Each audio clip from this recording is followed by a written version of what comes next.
Forest department के लोग यहाँ लोगों को आने से रोकते भी हैं, टोकते भी हैं और कई बार ऐसा हुआ कि 2-2 हज़ार रुपए का चालान काट रहे हैं। यहाँ हर साल हम उर्स मनाते हैं। ये 2 सालों से उर्स का कोई भी परमिशन हमें नहीं मिल रहा है। जैसे भाजपा के अंदर मुख्तार अब्बास नकवी और शाहनवाज हुसैन हैं, वैसे ही आम आदमी पार्टी के अंदर इमरान हुसैन, अमानतुल्लाह और इस तरीके के लोग हैं जो अपने लोगों की मदद तो दूर, उनसे मिलना भी पसंद नहीं करते। ये जो सरकार है ये चोर सरकार है।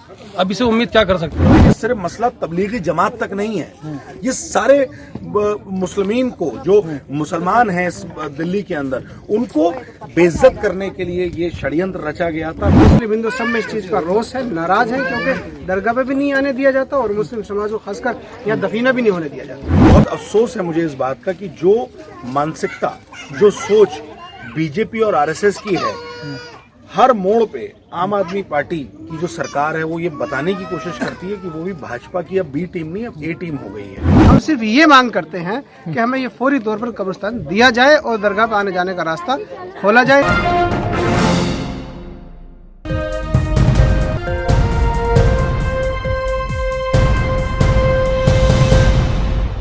नाजरीन आदाब, आप देख रहे हैं न्यूज़ मैक्स और मैं अब्दुल वाजिद चिश्ती निज़ामी। मैं इस वक्त मौजूद हूं दिल्ली के संगम विहार इलाके में, और उस इलाके में जहां पर गुज़िश्ता कई रोज से जो है एक वीडियो जो है सोशल मीडिया पर वायरल हो रही है, जहां पर एक दरगाह, कदीमी दरगाह बताई जा रही है जो पिछले करीब 100 साल से जो है यहाँ पर है, लेकिन दिल्ली फॉरेस्ट डिपार्टमेंट की तरफ से जो है अब यहाँ पर तारबंदी कर दी गई है। यहाँ कब्रिस्तान भी है, कब्रिस्तान में जो है कदीमी जो है यहाँ कई कब्रें हैं और तमाम कब्रें हैं यहाँ पर। आप मेरे पीछे देख सकते हैं कितनी सारी कब्रें हैं यहाँ पर, लेकिन अब जो है दिल्ली डिपार्टमेंट की तरफ से जो ये फॉरेस्ट डिपार्टमेंट है उसको जो है यहाँ पर तारबंदी करके उसको रोक दिया गया है और यहाँ पर जो है तदफीन भी नहीं किया जा रहा।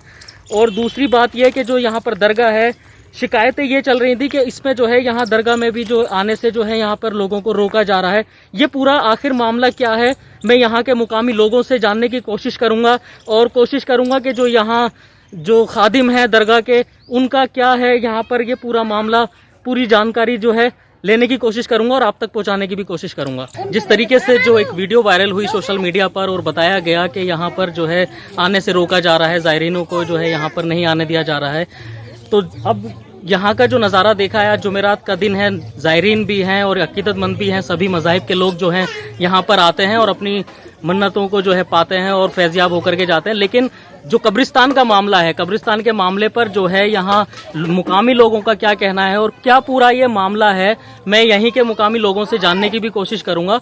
और जो वीडियो वायरल हो रही थी उसका क्या मामला था, क्या पूरा मामला है, वही मैं आप लोगों तक पहुँचाने की कोशिश करूँगा। इलाके के लोग मेरे साथ यहाँ मौजूद हैं। रईसुद्दीन, मैं सबसे पहले आपसे जानना चाहूँगा क्या है पूरा मामला यहाँ का? ये जो कब्रिस्तान है जहाँ पे आप खड़े हुए हो, ये दरगाह है आपके सामने सैयद जमालुद्दीन चिश्ती रहमतुल्लाह अलैह। ये 100 साल पुरानी दरगाह है और तकरीबन यहाँ 2,500-3 हज़ार कब्रें भी मौजूद हैं। ऐसी कब्रें जिनकी निशानदेही 1000-1500 के करीब है और ये 100 साल पुराना कब्रिस्तान है। जब ये यहाँ पे बसावत हुई थी, बस्ती बसी थी यहाँ पे, तो ये कह के इनको प्लॉट काट दिए गए कि कब्रिस्तान आपके पास में ही है। अब पिछले 2 सालों से यहाँ फॉरेस्ट वालों ने ये कब्रिस्तान बंद कर दिया और किसी मैयत को भी यहाँ दफनाने नहीं दिया जा रहा, जबकि ये कब्रिस्तान फॉरेस्ट में जब था ही नहीं। अब ये फॉरेस्ट में आ गया तो यहाँ के जो फॉरेस्ट के अधिकारी हैं ना तो यहाँ किसी को आने देते। पिछले 3 जुमेरात पहले यहाँ दरगाह पे से कुछ जो लोग जायरीन आते हैं उन्हें उठा के भी ले गए यहाँ पे। फिर बाबा ने मुझसे मुलाकात की, ये मिले और हमने इनसे बातचीत करने के बाद परमिशन डीसीपी को कंप्लेंट दी, थाना सच्चों को दी नेब सराय। उसके बाद में इनको ये 3 जुमेरात से रोका तो नहीं जा रहा लेकिन टोका जा रहा है कि आप है ना कि यहाँ मत आइएगा जंगलात के लिए। तो 2 साल से कोई दफीना भी नहीं हो रहा और किसी को यहाँ दफन के लिए आने भी नहीं दिया जा रहा। कितना कदीमी कब्रिस्तान है ये, कितना पुराना है और क्या है इसका पूरी जो कहानी, कितने लोग यहाँ पर दफन हैं? ये 100 साल पुराना कब्रिस्तान है और यहाँ तकरीबन मैं कहूँ जो कब्रें दिख रही है जिनकी निशानदेही है वो भी 1500 के करीब है। वैसे तो कब्रें होंगी 10-15 हज़ार, लेकिन जो कब्रें दिखाई दे रही हैं जिनका निशान है वो भी 1500 है और 2 साल से किसी को दफन नहीं किया जा रहा। यहाँ के जो लोग हैं, यहाँ का जो भाईचारा है, मुस्लिम हिंदू सब में इस चीज़ का रोष है, नाराज है, क्योंकि दरगाह पे भी नहीं आने दिया जाता और मुस्लिम समाज को खासकर यहाँ दफीना भी नहीं होने दिया जाता। अली मेहंदी, आप भी यहाँ पर पहुँचे हैं उस वीडियो को देखने के बाद। जिस तरीके से दिल्ली सरकार के अंडर में ही ये पूरा जो है मामला आता है, इसको किस तरीके से देख रहे हैं और क्या कहेंगे इस पर? देखिए, आप बहुत देर से यहाँ पर हैं, आज जुमेरात है, आप देख सकते हैं यहाँ पर इस दरगाह में हिंदू मुस्लिम सिख ईसाई सब लोग आते हैं, क्योंकि दरगाहें जो हैं वो बानी है इस चीज़ की जो गंगा जमनी तहजीब को बयां करती हैं। बहुत ही अफसोस की बात है, जब मुझे पता चला, रईसुद्दीन साहब ने मुझे बताया और मैं आज यहाँ पर आया हूँ, मुझे बेहद अफसोस है इस बात का कि दिल्ली सरकार के अधीन ये जगह आती है, फॉरेस्ट डिपार्टमेंट के अधीन आती है ये जगह, फॉरेस्ट के मंत्री माननीय इमरान हुसैन साहब है, और दरगाहें और मस्जिदें जो हैं वो वक्फ बोर्ड के अंडर आती हैं, जिसके चेयरमैन अमानतुल्लाह साहब हैं, जो अरविंद केजरीवाल जी के सबसे चहीते विधायक हैं। बहुत अफसोस है मुझे इस बात का कि जो मानसिकता, जो सोच बीजेपी और आरएसएस की है, हर मोड़ पे आम आदमी पार्टी की जो सरकार है वो ये बताने की कोशिश करती है कि वो भी भाजपा की अब बी टीम नहीं, अब ए टीम हो गई है। उसका रीजन ये है कि जिस तरीके से यहाँ मुकामी लोगों ने बताया कि ये पीछे जो मेरी जगह है जिसकी 4 दीवारी कर दी गई, ये 1.5-2 साल पहले तक यहाँ पर ये कब्रिस्तान ही है। यहाँ पर कब्रों को दफन करने की, जनाजों को कब्र दफन करने की इजाज़त दी जाती थी। 1500 से प्लस बताया गया है कि यहाँ पे कब्रें हैं। जब इतना कदीमी कब्रिस्तान है और यहाँ पे कब्रिस्तान में दफन करने की इजाज़त जब दी जाती थी, तो ऐसा क्या हुआ कि इसकी 4 दीवारी कर दी गई। मुझे बताया गया कि पीछे से एक रास्ता है जो दरगाह के अंदर आता था, उस रास्ते को आनन फानन में बंद कर दिया गया। और जिस तरीके से यहाँ लोग आज जुमेरात में यहाँ बताते हैं कि बहुत हुजूम लगता था लोगों का, लेकिन फॉरेस्ट डिपार्टमेंट के लोग यहाँ लोगों को आने से रोकते भी हैं, टोकते भी हैं, और कई बार ऐसा हुआ कि 2-2 हज़ार रुपए का चालान काट रहे हैं। ये बड़े बेहद अफसोसजनक बात है कि दरगाह जो इतनी पुरानी कदीमी दरगाह है, जहां पर हिंदू मुस्लिम सिख ईसाई सब लोग आते हैं, वहां आने के लिए आप लोगों का चालान काट रहे हैं। बहुत अफसोस है मुझे इस बात के लिए, और अफसोस इस बात का है कि ये फॉरेस्ट डिपार्टमेंट इमरान हुसैन साहब के अंडर आता है। उन्हें इतनी अक्ल होनी चाहिए कि जिस जनता ने उनको जिताया था, आज वो लोग अगर डिमांड कर रहे हैं कि यहाँ पे कब्रिस्तान बने, कहाँ जाएंगे देवली, संगम विहार और इस इलाके के लोग? कहाँ जाके अपने लोगों को दफनाएंगे? क्या इनको इतना समझ में नहीं आ रहा कि कब्रिस्तान छोटे सा टुकड़ा अगर दे देंगे तो क्या चला जाएगा? ये वही मानसिकता है जो आरएसएस की मानसिकता है। जैसे भाजपा के अंदर मुख्तार अब्बास नकवी और शाहनवाज हुसैन हैं, वैसे ही आम आदमी पार्टी के अंदर इमरान हुसैन, अमानतुल्लाह और इस तरीके के लोग हैं जो अपने लोगों की मदद तो दूर, उनसे मिलना भी पसंद नहीं करते। बहुत अफसोसजनक है। तो बहुत बड़ी बात है ये, जिस तरीके से मुसलमानों की आवाज़ बनने की जो है कोशिश करी जा रही है, लेकिन अभी जो उपचुनाव हुए उसके बाद में जो नतीजा सामने आया है, तो ये लगातार वक्फ बोर्ड की ज़मीनों पर भी जो है कब्जे हुए, कब्रिस्तानों पर, मस्जिदों पर, अब ये नया मामला यहाँ का सामने आ रहा है, तो इस पर दिल्ली सरकार को क्या कहना चाहेंगे आप? देखिए, अभी क्योंकि आपने उपचुनाव की बात करी, अभी कांग्रेस पार्टी चौहान बांगर की जो सीट है वो 10,000 प्लस वोटों से हम लोग जीते हैं। मैं पहले तो आपके टीवी के माध्यम से बहुत शुक्रिया अदा करना चाहता हूँ चौहान बांगर की आवाम का, और मैं ये इल्तिजा करता हूँ पूरे दिल्ली के जहाँ जहाँ पर मेरी आवाज़ पहुँच रही है कि जिस तरीके से चौहान बांगर के लोग बेजार हुए हैं, उसी तरीके की बेजारी अगर पूरे दिल्ली के हमारे लोग दिखाएंगे तो मुझे लगता है कि एक मजबूत विपक्ष सामने आएगा। देखिए, कांग्रेस पार्टी ने, और मैं पहले दिन से, आप जानते हैं, आपसे मेरी पहले भी बात हुई थी, तबलीगी जमात को और पूरे मुस्लिम समाज को जिस तरीके से अरविंद केजरीवाल ने बदनाम किया था, मौलाना साहब पे FIR करवाई थी, और ये बताने की और ये समझाने की पूरे देश को पूरी मुकम्मल कोशिश थी कि जो कोरोना फैला है इसके पीछे मुसलमानों का हाथ है। लेकिन जैसे कि है कि अल्लाह सब्र करने वालों के साथ है, अल्लाह सब्र करने वालों के साथ हुआ। मुंबई हाई कोर्ट ने, मद्रास हाई कोर्ट ने और दिल्ली की साकेत कोर्ट ने अरविंद केजरीवाल और अमित शाह के मुंह पे करारा तमाचा मारा, तबलीगी जमात के लोगों को बाइज्जत बरी किया। और ये सिर्फ मसला तबलीगी जमात तक नहीं है, ये सारे मुस्लिमीन को, जो मुसलमान हैं दिल्ली के अंदर, उनको बेइज्जत करने के लिए ये षड्यंत्र रचा गया था। मेरे हिंदू भाई भी इसके अंदर बहुत अफसोस कर रहे थे, उनको भी अफसोस था। ये सिर्फ हिंदू मुस्लिम सिख ईसाई सब लोगों ने इसके अंदर आपत्ति जताई कि आप किसी एक कौम को, एक इदारे को इस चीज के लिए दोषी मत करार दीजिए। हमने इसकी मुकम्मल लड़ाई लड़ी। हमने ये भी पोस्टर लगाए पूरे दिल्ली के अंदर जिसमें हमने कहा कि तबलीगी जमात और पूरे मुस्लिम समाज को बदनाम करने के लिए शाह केजरीवाल माफी मांगो। हमने घेराव किया अरविंद केजरीवाल के ऑफिस का और भाजपा के ऑफिस का। उसका रिजल्ट ये हुआ और वहां जाके तकरीरें करी। लेकिन अब इस कब्रिस्तान के मामले को इसको कैसे लड़ेंगे? इसकी जो शिकायत थी आपने कहाँ की, क्या कार्यवाही उस पर रही है? यहाँ के जो विधायक हैं प्रकाश जारवाल, इसको पूरी कंप्लेंट, पूरी शिकायतें उनके लेटर पे, उनके विधायक का जो लेटर पैड है सीएम साहब को भी दिया हुआ है, एलजी साहब को भी दिया है, अमानतुल्लाह साहब को भी दिया है, इमरान हुसैन साहब को भी दिया हुआ है। लेकिन सिर्फ आश्वासन है।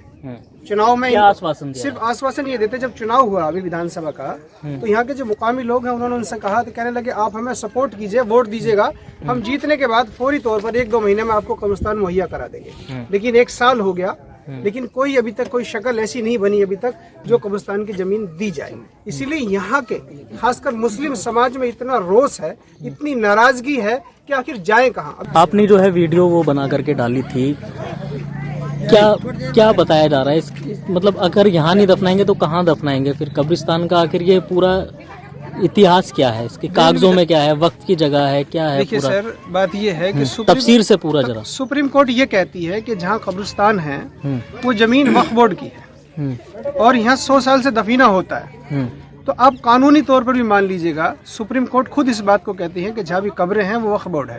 तो ये जमीन हमारी है वक्फ बोर्ड की। अगर ये फॉरेस्ट में हो गई तो फॉरेस्ट मिनिस्टर इसको कन्वर्ट कर दें वक्फ बोर्ड के लिए। तो आखिर बात ये है कि हम जाएं तो जाएं कहाँ? हमारे लिए सबसे बड़ी समस्या ये है। अभी तो हम मजबूरी में कभी साकेत ले जाते हैं, कभी हम दक्षिणपुरी चले जाते हैं, और यहाँ संगम विहार विधानसभा में जो कब्रिस्तान आता है आई ब्लॉक में, वहाँ चले जाते हैं। वो 7 किलोमीटर पड़ता है। कुछ लोग ऐसे वसीयत कर देते पहले गांव ले जाना। लेकिन बात यह है कि यहाँ जब आए तो आए किस तरीके से?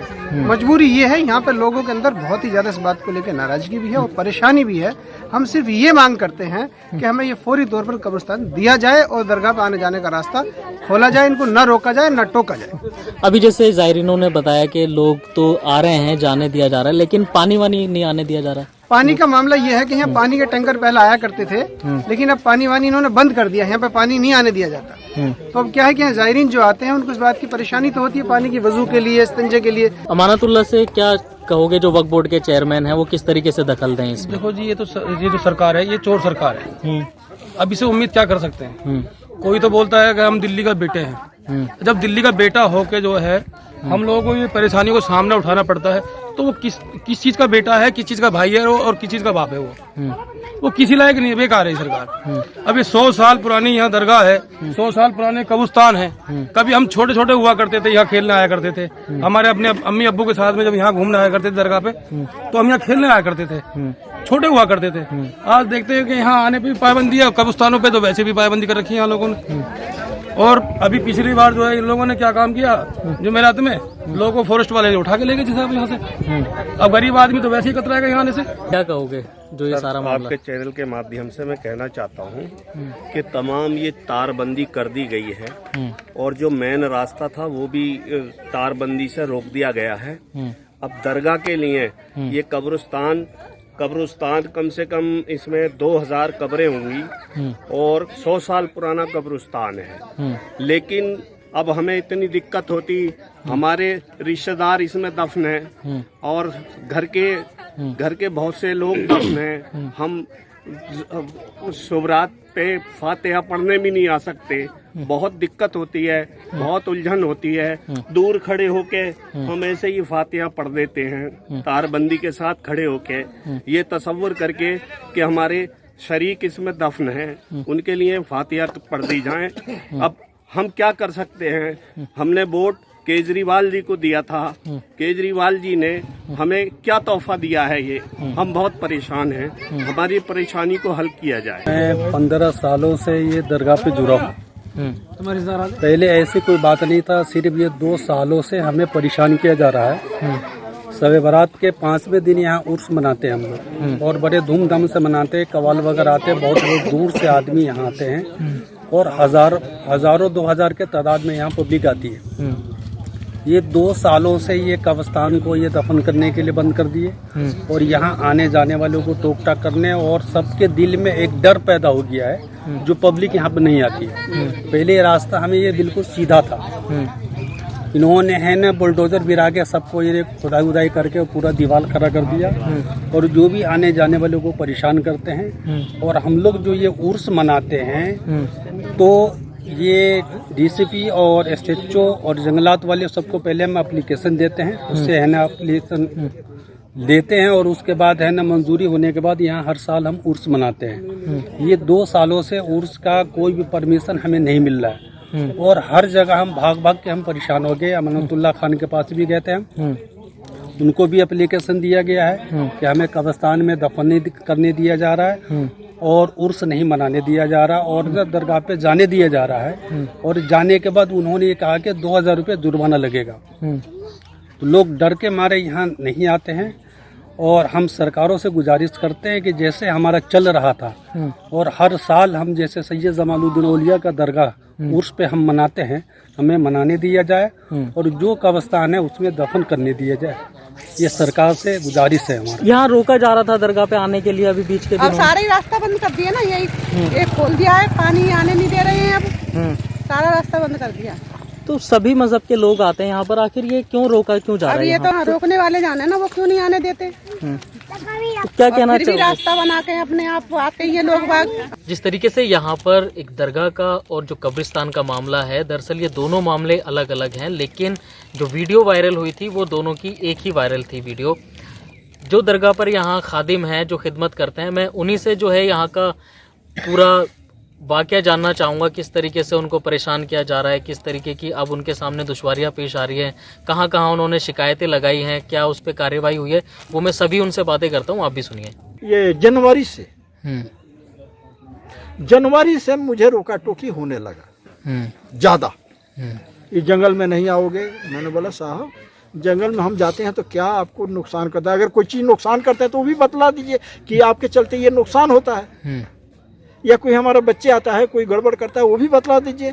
पूरी जंगल के तो हमारा ठिका नहीं है, लेकिन दरगाह के लिए जो रास्ता आपने दिए हो और 4 दीवारी करके घेर दिए हो, बीच में दरगाह निकाले हो, क्या आप इतने दूर में रहे तो आपको रोकने का कोई हक नहीं है मुझे। हाँ, कहते हैं कि हम नहीं जानते हैं, हमने नहीं निकाला है। तब से ये मैंने एसएचओ साहब को दिया, हौज खास डीसीपी साहब को दिया, अमीनतुल्लाह साहब को भी भेजा हूँ लेटर, रास्ता बंद कर रहे थे तो। केजरीवाल साहब के हमने पहले ही उर्स पिछला साल नहीं मनाने के कोई लफड़ा ये पड़ा था जो लॉकडाउन की वजह से, तो नहीं मना, उससे पहले ये रोका टोकी कर रहे थे तो फिर शांत हो गए सब, कोई बात नहीं हुई है। मैंने सोचा कि चलो ठीक है, अभी ये समझ गए नहीं रोक रहे हैं टोक रहे हैं तो मुझे क्या जरूरत है इनको छेड़खानी करने का। जब हमें कोई तकलीफ नहीं पहुंचाया जा रहा है तो हमें क्या जरूरत है आपको बहस करने का। अब मुझे तकलीफ दिया जा रहा है तो हम जगह जगह भाग रहे हैं, जगह जगह जा रहे हैं कि भैया हमें मदद करो। आपने कब्रिस्तान को बंद कर दिया, जबकि कब्रिस्तान को इसमें कम से कम 2,500-3 हजार मिट्टी पड़ा हुआ है। एक से एक बुजुर्ग पर्दा किए हैं, ये भी नहीं कि सब लौंडे लवड़े, ऐसा ऐसा बुजुर्ग कि कभी सुने भी नहीं होंगे कि हाँ ये बुजुर्ग है। क्योंकि फकीरों के कोई जात बिरादरी नहीं होती है। बिल्कुल सही बात है। फकीर को किसी का एक तरफा नहीं होता है, उसके लिए हर इंसान एक जैसा है। वो कहता है, फकीर कहता है कि न हिंदू हो न मुसलमान हो, मैं एक इंसान। इंसानियत के रिश्ता हम आपसे जोड़ेंगे और इंसानियत के रिश्ते से हम चलेंगे आपको। यहाँ की जो वीडियो थी वो उस वक्त की जब रोका गया था रास्ता, वो वीडियो वायरल हुई। हाँ। लेकिन अब जो है अब तो नहीं रोका जा रहा है यहाँ पर आने जाने से, अब क्या परेशानी नहीं, है? अभी भी टोका जा रहा है। क्या आप नहीं आए? अभी आपने आए होंगे, देखे होंगे कितनी पब्लिक है, ये पूरी एरिया में भर जाती है पब्लिक, खड़ा होने की जगह नहीं मिलता, ऐसा लगता है कि मेला लगी हुई है। और तो 25 पैसा पब्लिक नहीं आ रही है, धमकाया जा रहा है। इससे पीछे 3 जुमरात हो गया, 2 आदमी के यहाँ से तिगड़ी के जा रहे थे, आपने उठा लिया जी, गाड़ी में बैठा लिया, हाँ रोकते रोकते आपने लेके भाग गए। इसकी क्या वजह आपको लग रही है कि अब जो है रोका जा रहा है, अब जो है तारबंदी भी कर दी जा रही है? देखिए, जब इन्होंने सर्वे किए थे, तो आपने देख रहे हैं 4 दीवारी हुआ है, चारों तरफ से तारकसी हुआ है, बीच में निकाल दिया गया है। ये तो आपके सामने है। आप इसको वीडियो भी बना लीजिए, देख लीजिए कि हाँ ये है कि नहीं है, ये झूठ बोल रहा हूँ। दूसरी बात यह है कि अमितानंद से पहले जो अफसर थे कभी उन्होंने नहीं रोका। यहाँ तक कि ITO एक बार कोई ऐसे गड़बड़ किए थे, उस समय लीलाधर एक नाम का सुपरवाइजर था, उन्होंने गड़बड़ किया तो मैंने ITO गया, तो ITO के इनका जो अफसर था यहाँ बैठा हुआ था, ITO के जो अफसर था उसने डांटा था कि किसी का धर्म को बेस्ट मत करो, कोई नुकसान कर रहे हैं तो बतलाओ। लोगों ने क्या किया, पीछे आग लगा दिए थे जंगल में हमें बदनाम करने के लिए, लेकिन जिसको मारने वाला वो है, बचाने वाला वो है, इंसान क्या कर सकता है? इंसान के कितनी ताकतें होती है। अब वो हमें परेशान कर रहे हैं, कह रहे हैं, कभी कहते हैं कि रास्ता बंद कर देंगे, कभी कह रहे हैं कि यहाँ गेट बंद कर देंगे। पब्लिक आती है, उनसे कहते हैं कि चले जाओ नहीं तो बंद कर दूंगा। अब पब्लिक डर रही है, गरीब गुरबा लोग क्या करेंगे। मजदूर संगम बिहार में तो पैसे वाला इतना है नहीं, सब गरीब आदमी है। टैंकर के पानी हमारा इधर से आता था सैनिक फार्म से, टैंकर के पानी हमारा रोक दिया गया है। हम पानी रोक दिया गया है, टैंकर हमारा नहीं आता है, जो जल बोर्ड से आता है। जल बोर्ड में जाके देखिए कि कब से पीर बाबा पर पानी आ रहा है। लवली जी जो यहाँ के विधायक थे, लवली जी ने किया था पानी का हमारा पाबंद, तब से पानी चलते हुए अब जाके बंद हुआ है। 1 साल से हमारे पास पानी नहीं आ रहा है। हम देख लीजिए, कट्टी यहाँ रखा हुआ है, कट्टी में ले आके लोगों को पानी पिलाता हूँ, हाथ धोलाता हूँ, कोई वजू करता है उसको वजी करवाता हूँ। आप अंदर भी देखे होंगे कट्टी रखा हुआ है, स्कूटी पे डाल के ले आता हूँ। ये हमें परेशानी है, इतना परेशानी कर रखे हैं इन्होंने। बताइए हम कहाँ जाएंगे अब? जो मुकामी लोग हैं वो किस तरीके से आपके साथ आ रहे हैं, क्या उनकी मदद मिल रही है आपको? सब लोग सहयोग कर रहे हैं कि आप आगे बढ़िए बाबा, आपके साथ हम हैं। अगर जहाँ जरूरत लगेगी वहाँ हम इकट्ठा होके जो भी कहना है हम कहेंगे। अगर राजी से नहीं मानेगी सरकार तो हम गैर राजी से तैयार हो जाएंगे। कहना क्या चाहेंगे आप सरकार से? हम सरकार से यही कहेंगे कि जो हम कर रहे हैं इतना पुरानी है, ये हमें नहीं रोका जाए, हमें डिस्टर्ब नहीं किया जाए। हमारे जो बच्चे आ रहे हैं छोटे छोटे मासूम हैं, उनको नहीं रोका टोका जाए, उसको परेशान नहीं किया जाए, किसी को यहाँ से उठा के नहीं लिया जाए जो दरगाह में। अगर और कहीं जंगल में घूम रहे हैं, कर रहे हैं, उसका हमारा कोई जिम्मेदारी, लेकिन हमारे जो दरबार में बंदा आ रहा है उसको नहीं छेड़ा जाए। अंदाजा लगाइए कि जिस तरह दिल्ली सरकार में फॉरेस्ट मिनिस्टर जो हैं इमरान हुसैन साहब और दिल्ली वक्फ बोर्ड के चेयरमैन अमानतुल्लाह खान साहब, आम आदमी पार्टी में जब ऐसे नुमाइंदे मुस्लिमों की जो है क़यादत करते हैं, लेकिन उसके बाद भी तमाम तरीके की परेशानियां और जो है मुसीबतें मुस्लिम अवाम के ऊपर आती हैं, तो ये जाहिर सी बात है कि गौर करने वाली बात भी है। और जिस तरीके से आम आदमी पार्टी को लेकर लगातार मुसलमानों के अंदर जो है नाराज़गी और गुस्सा देखने के लिए मिल रहा है, तो वो उसका सबब जो है वो सबके सामने है। लेकिन अब ये देखने वाली बात होगी कि किस तरीके से दिल्ली गवर्नमेंट, दिल्ली सरकार, अमानतुल्लाह खान साहब, इमरान साहब यहाँ पर दरगाह का और कब्रिस्तान का मसला हल कराने में मुसलमानों की मदद करते हैं। दिल्ली से न्यूज़ मैक्स के लिए मैं अब्दुल वाजिद चिश्ती निज़ामी। सभी अहम खबरों के लिए न्यूज़ MX को सब्सक्राइब करें, साथ ही बेल आइकॉन को जरूर दबाएं। लाइक, शेयर, कमेंट करना ना भूलें।